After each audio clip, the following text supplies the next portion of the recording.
So like your first match or Yeah. matches thereafter, like how I always envisioned you guys run this whole thing like 10 times before you go out there in front of the crowd, and like every beat for beat, stuff like that. That's what I always picture, not Yeah. knowing how it actually works. So like your first match with Taz, like Yeah. how much prep did you guys have before that? Was it down to the move, or did you just go out there and be like, fuck it, like let's see what happens? Yeah, no, the first several matches, it was beat for beat. I knew everything that was going to happen. I would come to find out later, and if any wrestler asks me, what advice can you give me? I'll tell them two things. One, learn how to work without having everything called. It's so freeing once Sure. you don't have to have everything called. Now, wrestling those first few matches, I mean, I was so nervous. I'm literally standing behind the curtain going, why did you do this? Why did you do this? I hate this feeling.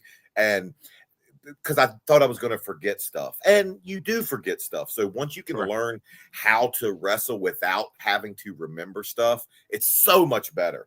And the second thing I'll tell wrestlers is give things a time to digest. Andrew, you're a comedian, correct? Yes, sir. When you tell a great joke, it's all about letting it digest. You know, getting to the punchline. Wrestling's the same thing. And I've heard so many people talk about how wrestling and comedy, it's parallel universes. Sure. Well, in wrestling, if you do a big move and then you step on it with doing another, give the people time to digest stuff. Yes. Right. And Yeah. like that's the two bits of advice I always give younger wrestlers. But it's honestly though, it takes time. Like when I was going out early in my career, I was so worried about like messing a spot up because I didn't want to mess up. But then later you realize, well, these people don't know what the spots are. Right. So if I mess something up, they don't know. Just go to something else. Yeah. Right. And it's very freeing once you get comfortable with that. Yeah.